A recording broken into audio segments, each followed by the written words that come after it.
cyber threats are big and increasing in manufacturing. For the last 3 years, manufacturing has been one of the top 3 industries when it comes to cyber threats. Today on the Growth Unplugged podcast, we are going to be covering and having conversations around cybersecurity in manufacturing. With me, I have Gordon Twilegar, who is the Vice President of Global Information Services at PAC Worldwide. Welcome, Gordon. Thank you. Good to have you. Good to be here. You have a good background on the cybersecurity side of software when it comes to antivirus software, but today you do so much in manufacturing. So tell us a little bit about that. Some time ago, I was working for a software company that built, in the early days, various antivirus tools. And at that point, antivirus tools were really not enterprise worthy. And so we scaled that out and we deployed it to one of the largest software companies in the world. And we learned a lot. And I was part of the architecture of that product, helping to design the scalability of that product. And later in life, I was either on the vendor side, manufacturing software.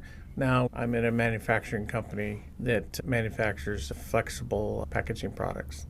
Gordon, if you take a few steps back, almost everybody has this picture in the mind that when it comes to cybersecurity, have an antivirus software in your system, and that's about it. It takes care of you. But I think on the manufacturing side, there's a lot more to it. So could you break down that when you just take cybersecurity as a whole area, what are all the different aspects or areas in manufacturing where cybersecurity has an influence? Cybersecurity is a lot about hygiene, if you think of it that way. You have to nurture your entire environment to ensure that not only do you have the tools in place to detect and respond and remediate, you also need to have very well thought out processes and best practices in place and exercise the practice of eradicating a potential threat. And it needs to be at a certain cadence. So it takes buy-in across the entire management organization or the team within. Really, everyone has to come to the table to ensure that they understand what cybersecurity is, they understand their role in maintaining the hygiene, the health of the organization. They need to also understand in manufacturing their respective sites, who owns what function, what role, and how they play a part. So everyone has a hand in ensuring the health of the company when it comes to cybersecurity. So it's just not the IT department that has to take care of it. Everyone's involved. There's just no way around it. And it's super important that IT leaders are educating their senior level leaders, the mid-level leaders, to ensure that everyone is at the table and has a complete, clear understanding of their strategy around cybersecurity. So when we use today cloud-based systems, etc., some of the cyber attacks that we've seen is pretty much that our cloud environments just get locked, or there's a ransomware. It just gets locked out, and most of the time the problem we've seen is that it's our people who clicked on something that they shouldn't have. Yeah. Is that about it, or when it comes to manufacturing, there's much more than that? There's all kinds of avenues for a bad actor to breach the perimeter of your business. One of the easiest ways is to basically phish somebody. That's the term that's often used. And tricking someone into clicking a document signature, an invoice, look at this invoice. Oftentimes the email originates from the CEO or the president or the CFO or someone in VP of finance or something of that with credibility, so you don't think to not click on that link or that PDF document which has something embedded in it. That's a real hot one, but that doesn't mean they can't come in another way. We saw Target, when they were impacted, it was a supply chain insertion, which means that somewhere way up the stream, somebody inserted some malicious code that'll give them unauthorized access. It could be someone buying a piece of equipment and you installing that equipment into your facility or into your retail store or whatever. And at some point, they will activate and provide unauthorized access to systems and potentially scrape data, credit cards. This is also common on commerce sites where they just sit there and collect all the credit card data. And again, it's about hygiene.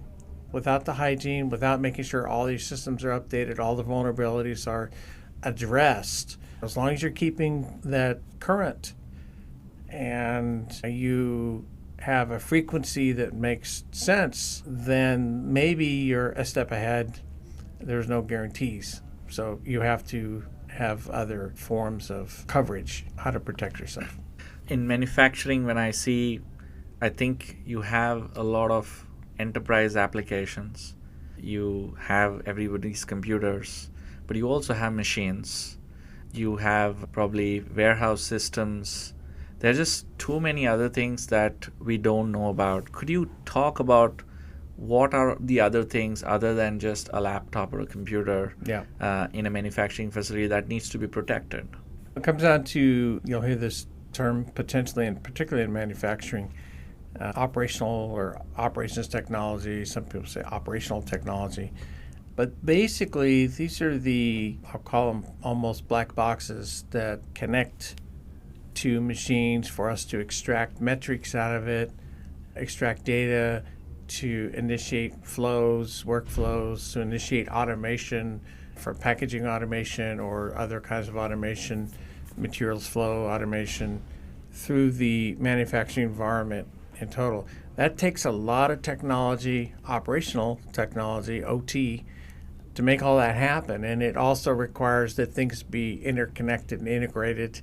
And generally, they're plugged directly into your general network. It's very flat, which means these things can communicate to each other. And if any one item that's plugged in has a vulnerability and it's exposed and taken advantage of by an unauthorized actor, inside or out, then they could potentially have access to a lot more and cause safety issues. You can actually create a major safety issue if you have control of a machine that could potentially injure somebody, right? Yeah. You would have a potential revenue issue if they decided to shut down that machine, which they could potentially. This kind of technology, you'll hear initiatives, Industry 4.0. That means Internet of Things connectivity for these machines, right? And that has actually created more security risks only because although it's a great idea, you can't do it without also making sure security is a priority. Understood. Just to give an analogy, what you're saying is that if I went to a coffee store and there were cameras watching, the camera would be more an analogy to an OT system or an operational technology. It's the hardware basically. And maybe the back-end software, which is watching all the cameras, recording it, that's more of the IT systems in manufacturing. It could be a good way to say that. Yeah, it's a blurry line, really. If I have cameras in my manufacturing floor, then that could be considered OT, even though IT might own or have the responsibility of making sure that's deployed and operating properly. I would look at a cash register in a coffee shop. That would be OT. The machine that makes the Americano or espresso or latte or mocha, that's a piece of operational technology, particularly if it's plugged into a network. Wow. That's a mandatory scenario if I'm worried about security vulnerability, right? Yeah, definitely. Those things are potentially connected, right? You have printers that connect to the point of sale system. Yeah. And manufacturing plant, a little different. There's actually pieces of equipment moving on by the command of a central processing unit, just basically a PLC, a programmable logic controller.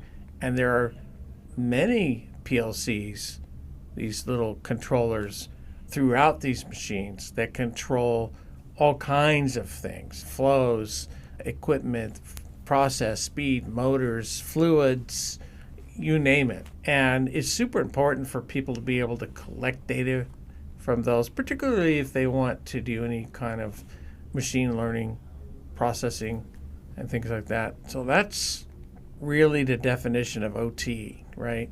Any of those items that facilitate the manufacturing process. And then whether or not we need to be super concerned from a security perspective, at least cybersecurity perspective, is it plugged in to a network? I will say that most PLCs have their own private network. Whether it's a standard network, as we know, plugging into the wall or a modem or a router may not be identical, but can be, right? We do have routers and network switches and network gear and all those kinds of things in a manufacturing environment. The word firewall, most people kind of know what that is. They may not know how it works, but firewalls in the manufacturing environment is quite common, or becoming more common. It's the number one need out there, to protect and put a moat around these pieces of equipment so that somebody couldn't navigate from the outside into that piece of equipment, causing a serious safety hazard. So, Gordon, we'd not heard about cybersecurity issues until a few years ago in manufacturing. With this understanding that you gave about what are all the different things that need to be protected in a manufacturing, why is the threat level so high, and what's going on that people want to basically attack manufacturing companies? It comes down to dollars. If you interrupt manufacturing, you interrupt the ability of that company to deliver a product, which interrupts their revenue cycle, interrupts supply chains, which interrupts the health and well-being of a company and its ability to employ people and a workforce. So that's why it's a target, because if that company is an ongoing healthy company, then that means they have revenue, and that means the number one thing you could do is, as a bad actor, is hold a ransom against that. So basically what they do is they come in, and once they gained access, then they'll encrypt all the data everywhere they possibly can, and then ask for a ransom, which right now I think the average ransom is about 1.2, 1.4 million, in that range. And most people pay it. About 60% of the people, the companies, pay it. Is it possible that apart from money, many times it's the data itself? It's very hard for somebody to think that what data or what IP the factory would have actually. Usually, if I look at an iPhone, the design of the phone is where the IP is. Can you talk a little bit more from that standpoint? What is it about the IP that one has to protect? And that's where it's not only about the money, but it's also about IP or something else that the factory is responsible for. Is there anything like that? It happens. We all know that IP is exfiltrated when sent to black markets and to countries. It does happen. But ransomware is more profitable, and it's instant, and depends on who's on the other side of that action, right? Gotcha. Is it a political action? Is it a state-sponsored action to gain a technological advantage?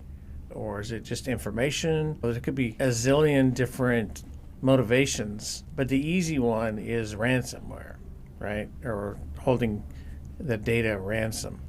If you shut down the manufacturing plant, you're interrupting a supply chain somewhere. Yeah. We have to assume that that's more likely than some of the other things that are going on. Those still happen. It's just that what's visible and what we hear about every day, and where it has the broadest supply chain interruption capability, is a ransomware event where everything's encrypted and everything's at a halt. I know personally of some companies in the area that have been hit with that and were completely shut down for 3 to 4 months. Wow. So 4 months of no shipments, 4 months of no work being done, except for potentially on paper. Yeah. So whatever the backup systems they have, which is also part of cybersecurity. If this goes down, or you have a good continuity, a business continuity plan, if this area of the business goes down, how do we fall back to paper? How do we fall back to a different system? How do we recover? And it all comes down to the people that don't pay the ransom are the folks that are depending on their backup systems to successfully recover all the data in the unencrypted form. That assumes that the bad actor decided not to go after the backups as well. And that does happen more than some would like. Understood. Very interesting. How are there protections available for manufacturers? I'm sure simple things could be done, right? Whether you are sitting here in Seattle, you don't want anybody to access it outside of Seattle. Those kind of methodologies, do they really prevent all the bad actors? They give you a much better sense of certainty. If somebody puts all their resources on you, they probably would get through. A lot of it's about being able to make it more difficult so the more sophisticated person would want to do it, right? Sometimes there are triggers. Somebody used a home password on their work password. Their home password was compromised and showed up in the dark web. And maybe there's some data that correlates that to a user that's working, and they just test things. They're constantly testing scenarios and looking for openings. And wherever they find the opening is where they probably go first, right? Easy things. Number one, get everyone on the same page. Educate everyone on how not to automatically click something that's suspicious. Education is a mandatory requirement for cyber insurance. So you have to have some frequent education around what to look for. You have to have a team that's on top of it looking for potential threats, blogging bad emails. But once you get everyone on the same page and create a strategy, communicate that strategy, and provide the roles and responsibilities to the people that are supposed to do their part in ensuring everyone is safe, then you can start doing some basics. Probably going to have to take a layered approach. You're not going to have one solution that takes care of you. You're probably going to need multiple series of firewalls, the outside and even firewalls on the inside, right? Yeah. Particularly around operational technology. You need to isolate those things off of the network. So, simple question. On the other side, when we talk about people attacking, is it a person? Is it bots? Is it algorithms? Who is it? It's usually a group of revenue-motivated individuals. There might be some state-sponsored groups that are more about causing havoc for a particular region. Yeah. It's a collection of folks, generally not an official collection unless it's state-sponsored. But Sure. Definitely there's a lot less bots or something of that nature. There's a person behind it, right? Okay. It's just trying to compress the amount of work they have to do to find an opportunity. That's all they're doing. So bots might just be tools, but ultimately it's a human. Ultimately, yeah. Okay. Somebody has to write the ransom note. Sure. You spoke a lot about OT and IT. So security really has to be looked at it from a different aspect for OT and different for IT? I think you need to look at particularly IT and OT. It's very similar. It's just different environments you're trying to protect, right? IT lives throughout the entire organization, and OT lives in a very operational scenario. It's manufacturing, warehousing, any kind of 3PL shipping carriers. The list goes on. You have to make sure the whole chain is protected.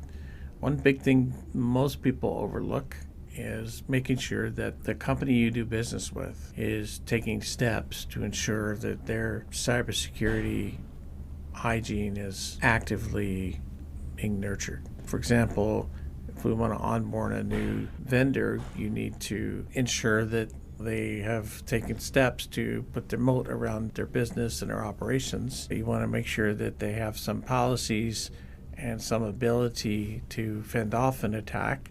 You want to make sure that they have some kind of security operations center, SOC, being able to monitor, detect, and eradicate the bad actors or code that may be floating around in your system. So A lot of strategies out there. Key thing is to follow, at least in the U.S., NIST, National Institute of Standards. They do have a paper on security for OT, operational technologies. You have to read that to really understand what layers of protection you really need to put into place. And cyber analysts get consultants. There's some great software out there with good consultants as well.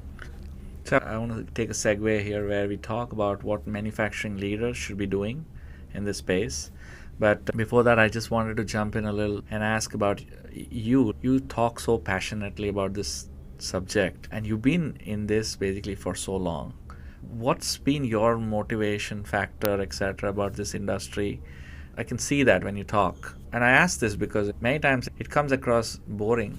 It is necessary, but it comes across as boring. So if you could shed some light there. You just need to keep it simple when you're working with different stakeholders in your organization, and it really comes down to tolerance. Okay. And when you ask the question, how tolerant are you to a 1-week shutdown, revenue-wise, business-wise, brand capital or brand equity, reputation, basically, customer goodwill? How tolerant are you to 1 day, 1 week, 2 weeks, 1 month, 3 months? And then the passion will arrive. So connected to where it matters, it's usually around the money. It's about livelihoods. It's about jobs, families. Absolutely. You just look at. Now you got me thinking. Yeah. Most people don't realize that it's just another cyber attack. Let's look at what happened with CloudStrike. It wasn't a cyber attack, but it's exactly how one might occur. How many flights were canceled? How many vacations were ruined? How much passion was found in those conversations? A lot. Yeah. Even though that was just a testing problem, and it's happened before to some of the same people are behind it. You just have to be very careful. And the advice I have to IT leaders is you might be getting these updates. And with SaaS, it's really easy to be forced to take an update. In fact, you don't have a choice in many cases. But if that code, the SaaS service, as an agent or a piece of code that goes on your actual equipment or goes into a virtual machine or a desktop that's hosted in the cloud, you should do canary testing before.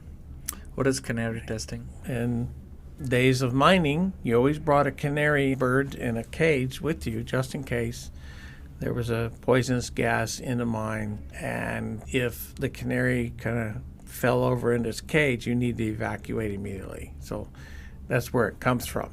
But canary testing is, hey, we're going to deploy this in a very tight-knit group, like maybe a small group, a department within an IT group, or key people that are willing to test this so-called generally available or completely tested code from the vendor, right? If you go on blind faith, that code is working and everything's perfect and you can let it roll out, you have a CloudStrike, right?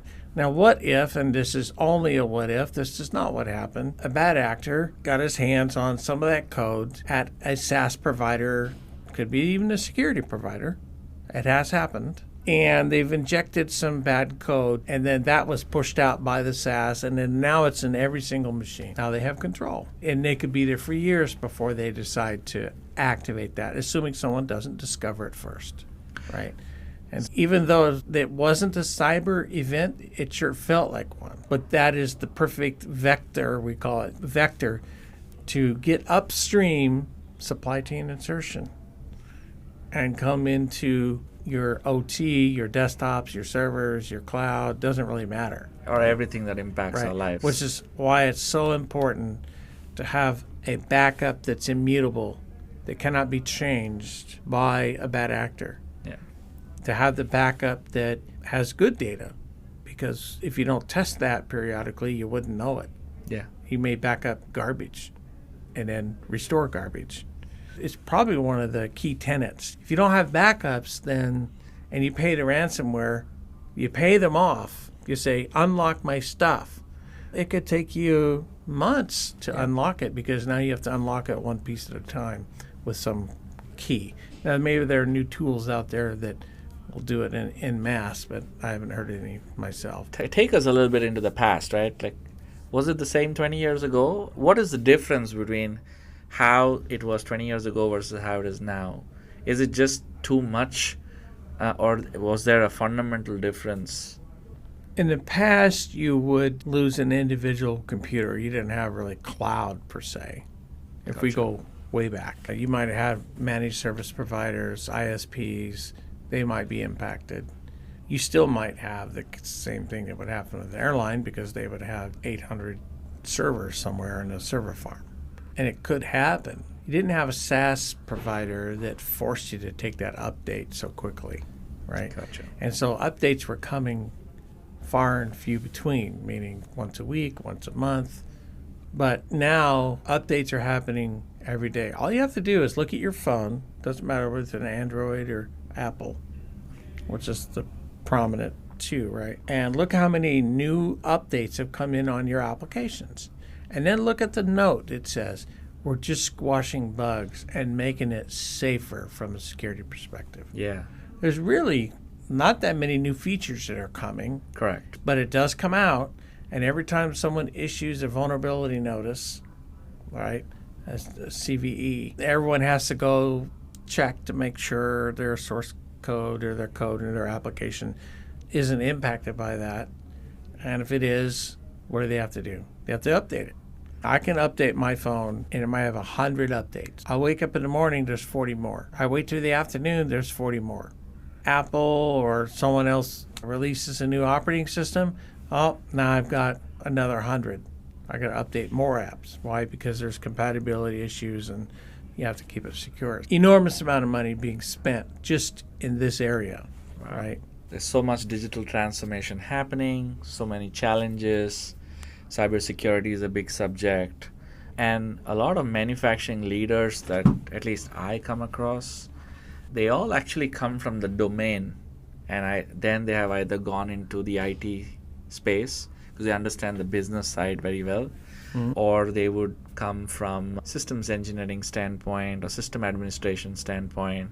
They understand network, servers, setup, but cybersecurity is always one small subject as part that it's okay to know a little, but not anymore.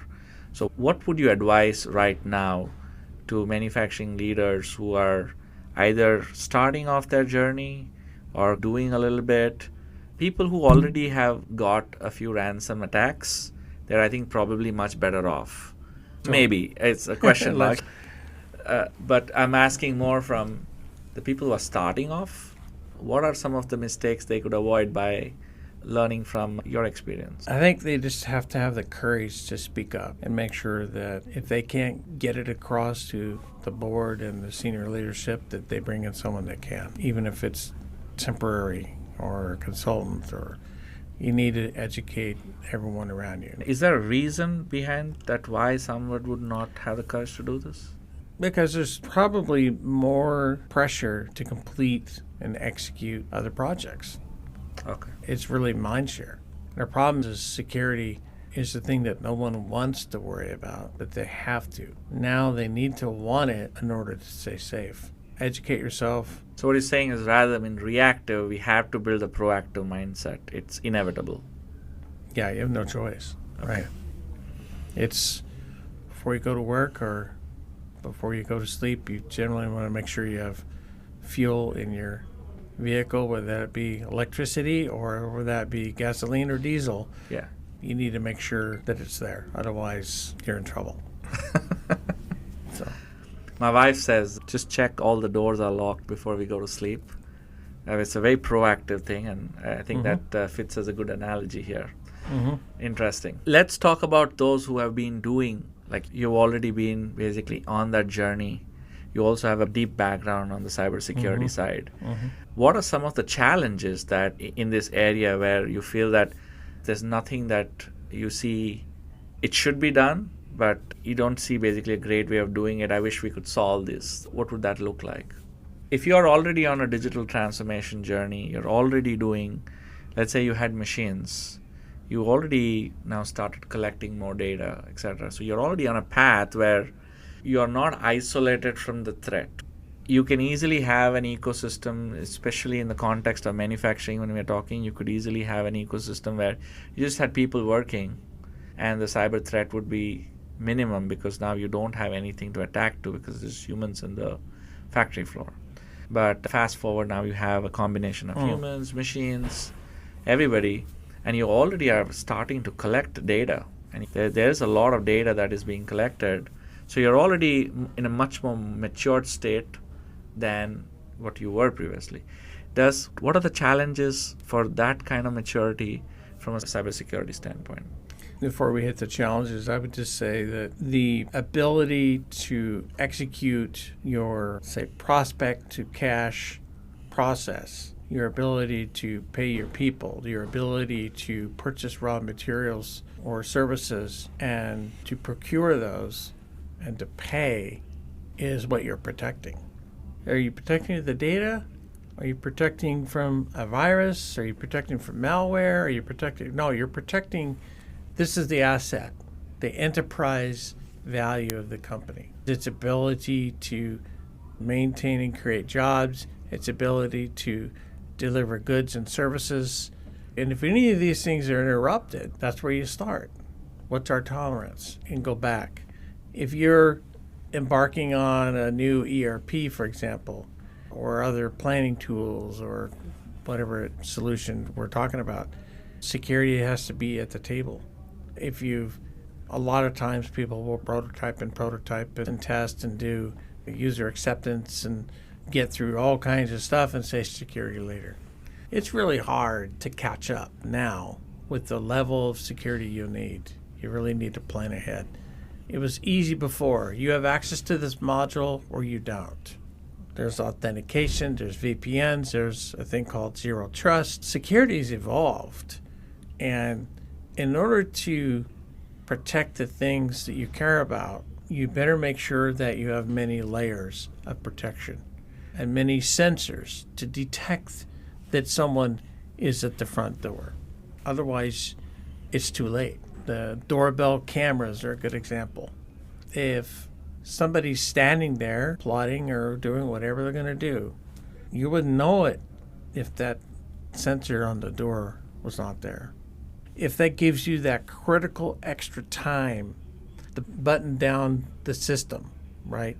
If I know that I've had a breach on the outer skirts of the front fence, right, or in a particular satellite office, I can take preventative measures to isolate that until we can remediate, eradicate, and bring things back to normal.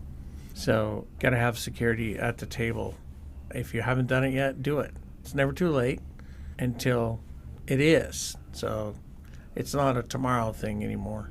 So from an org structure standpoint in a manufacturing company, it's my understanding that cybersecurity always sits with IT. But as you grow larger, and as you said at the start of the podcast, that it's everybody's responsibility. So can you talk a little bit on the org structure side? Do you see anything that needs to be done differently to address cybersecurity? They needs to be formalized. A lot of times a system administrator or someone who has subject expertise doesn't generally have the time or the will or the desire to lock down the system, right? Not always. Yeah. Some of them dual role.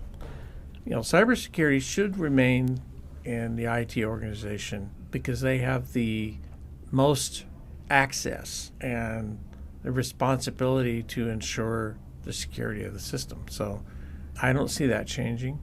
Everyone should try to budget for a cyber analyst or 2 or 3, whatever your percentage of sales will allow on your IT spend. Security is it's going to be a big chunk of it, so plan on it. It won't be the same as your ERP. It'll be a nice chunk. Why don't you tell us a little more? What does the job of a cyber analyst look like? Simple things like, what do you think he'll be doing day to day?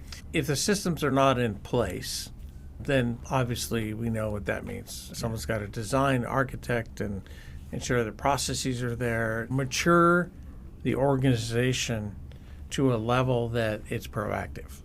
So That's not day to day, but it will be day to day until such time that now they're operating as more of a security operations center. Day to day is just looking at many different alerts that say there's something going on here.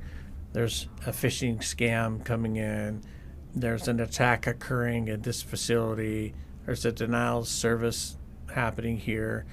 They will look at these threats, assess them, and just make a decision whether or not it needs to be escalated and we need a further lockdown or further activity. sounds like I just got into a movie. Yeah, it is.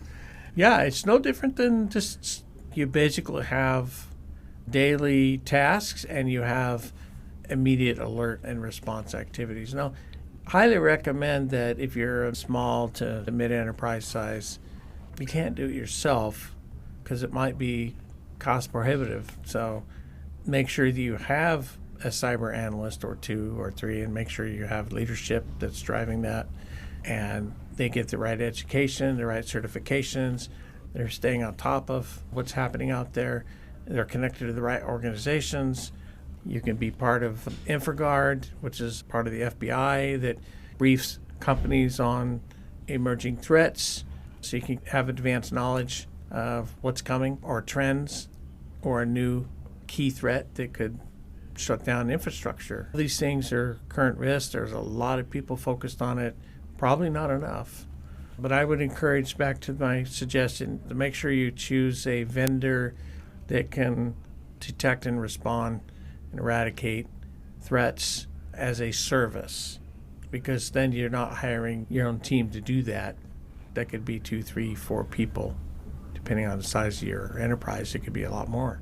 So making sure you do that, making sure that's all connected and authorized by your cyber insurance company, and they agree that they will pay them in case there's an event. Because a lot of times they'll force you to use their team.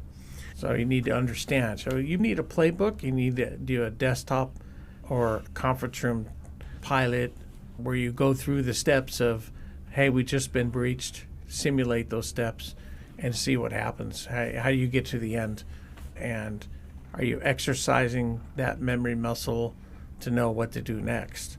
Super important. If we take this conversation more than on the careers side, let's start with competency. Ultimately, when it comes to cybersecurity, if you talk about any manufacturing professional in your organization or even manufacturing leaders, all of them, is tolerance then pretty much the competency, or is it vigilance? What is the competency that everybody needs to periodically test themselves or build on so that cybersecurity becomes a habit more than a one-off thing? Again, it's got to be part of the conversation for any existing or new plan to deploy new capital equipment or systems. As long as it's part of the conversation and there is someone to drive the plan successfully, then it's there. You'll have potentially a security operations center, whether in-source or outsource or hybrid. That's going to constantly evolve what needs to happen. If I were in manufacturing, I would get a hold of the project teams or the engineers or whomever is pushing or manages the existing equipment, and you have to take full inventory and do an assessment. You need to talk to the folks that are in charge of all the OT connectivity, meaning the PLCs that we talked about that run the machines, the brain of the machine, and make sure that they're aware and they're getting training and they're following the right best practices for security. If you talk to a lot of the manufacturers of the PLC, the programmable logic controllers that run these machines, the brains of the machine really, they all have this kind of expertise in-house. But in a heterogeneous environment, I may have built this machine with this brand of PLC and that brand of PLC, and now I have all kinds of different systems, and there's no longer a standard. Therefore, I can't really easily use one vendor's security solution specifically designed for OT.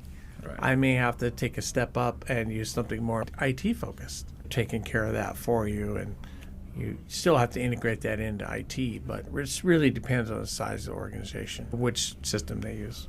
Let's take an example like high schoolers, people doing undergrad, etc. All of them are usually excited about AI, the next tech stuff. The thought process always is that all that is not needed in manufacturing, but you're clearly seeing that everything is applied in manufacturing. From a cybersecurity standpoint, will all these next gen tech, whether it's artificial intelligence, machine learning, deep learning, would they all help in preventing cyber threats?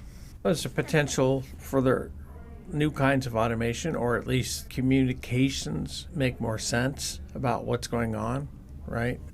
Gen AI can facilitate that. Looking for patterns or deep patterns, AI definitely has a role there in security. If I were in university right now or high school, I would make sure security is something that I want to do, right?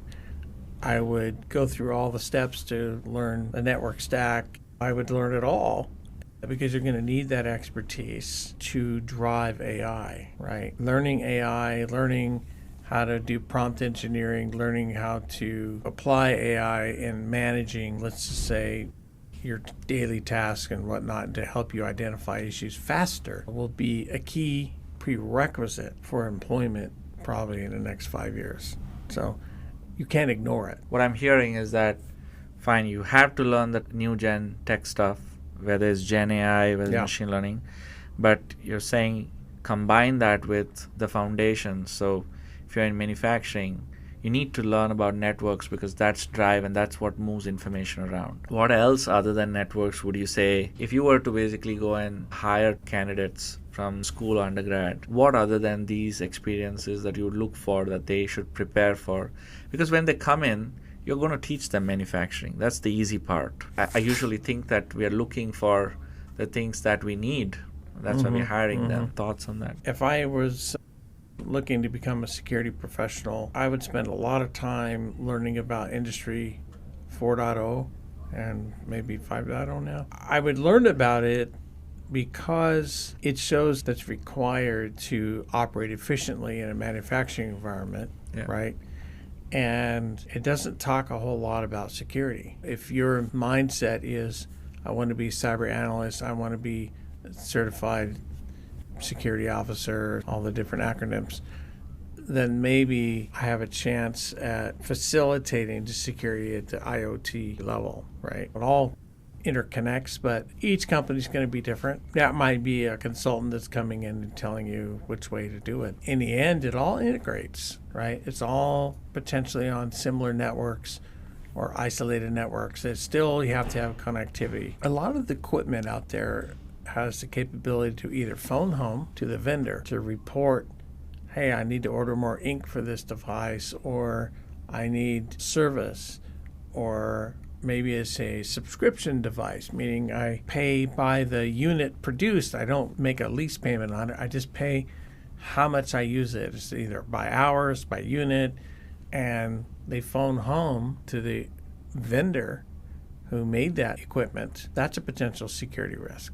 In the printers that we buy these days coming in, where they're measuring your ink levels and they give you that as a subscription that, hey, if it goes below a certain level, they automatically replenish. That's a good example where that could be a potential threat.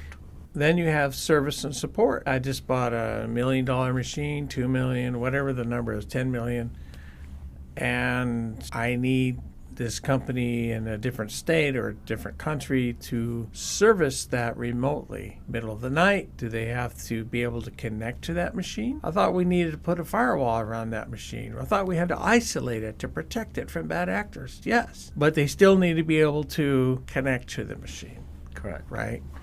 And that all has to be thought out. There's ample opportunity for a cyber professional, a security professional. Pick anywhere along that ecosystem and find a niche where to live. But I think that machine learning with AI is probably the thing I would start doing now. And if we go a little back, where we are talking of high schoolers, like parents always ask me, you've been in the industry for so long, why don't you talk to my son or daughter and tell, what do you think he can do? The one interesting exercise that I've always been fascinated to do is I ask them, if you got up at 2 in the morning, what would you want to do? And ultimately I'm trying to ask them that what is their natural behavior? Flipping that same question to you. For a high schooler, if he wants to understand that maybe cybersecurity or that area is an option for me and I should dig a little more deep into that subject, what is the behavior would you think of that if they see it in their kids, and this is you're answering to the parents? That's a tough one because that generally evolves. You want to have a background in an asset or a service or a software, then eventually you come to protecting it, right? Yeah. You don't say, I just want to protect stuff. Okay. That's a hard transition. If somebody's in high school and they're talking to their counselor and say, I'm trying to figure out what I want to do, well, go to college, and possibly they realize that there's a really good market for certified security officers, basically, or chief Security officers. Yeah, they look at that as, hey, this is going to be a really good living. It's going to be interesting. They're always getting that foundation, which could be operating systems, software development, networking, administration, system architecture, infrastructure. It all starts in that seed currently, and maybe they have a passion for one of those. Ultimately, they're going to have to protect it, right? And if they find themselves really enjoying that protection, what are they going to do? They might gravitate toward security. It won't be an economic decision as much as it'll just be a passion. Building security systems or software is almost no different than creating a new business app or a new game it's creating, right? There's a tendency for security to enforce, be an enforcer or a rule follower. That can help too, but that's a tough call just to go directly into security. You have to have an area of interest, or it could be situational. Oh, I work for a manufacturer. I'm currently running this machine, but I want to maybe elevate my income, or I want to move in an office environment. What are the opportunities? Oh, what's just security? It can happen. It's as basic as that. Wow, that's very interesting. Yeah. I always used to think that if problem solving is one of the areas that people like, then security always requires that, yeah, you need to be problem solver, but it's very broad, right? It can apply to many. But if you're a problem solver and a critical thinker, like you have critical thinking ability, you don't take anything at face value. I don't believe you. And you investigate. Yeah. And eventually you don't have to investigate everything, right? That's where the fuzzy logic comes in. We all live on patterns. If you think of that, we emulate patterns. That's how we learn how to speak. That's how we learn how to eat the right things and not eat the wrong things. Yeah. Not always when it comes to donuts or whatever. But everything's a pattern. And this is a talk that I give to a lot of folks that say, I know brand A software, but I don't know brand B, so I could never go work for someone who's using brand B. And I say, wait a minute. They both do the same things. It's just you're not used to it, and the interfaces are different and the clicks might be different, but the process behind the scenes is get something from A to B to C is the same. It's called an enterprise pattern. It's just you couldn't operate at full efficiency until you got used to it. I came across so many people like that, like C# and Java. It's like they just not want to switch, as it's the same thing. Amazing, Gordon. With this, thank you so much. It was great having you. Yeah, thank you. Growth Unplugged, the conversations will go on. In this episode, we covered cybersecurity in manufacturing. With me was Gordon Twilegar from PAC Worldwide. He's the VP of Global Information Services. Gordon, if somebody wants to reach you, how do they do that? Hit me up on LinkedIn. Awesome. The question that we ask at each episode to each one of you listeners is, what are you going to be doing as part of the strategy and the policy in your manufacturing for cybersecurity? With that, thank you for listening.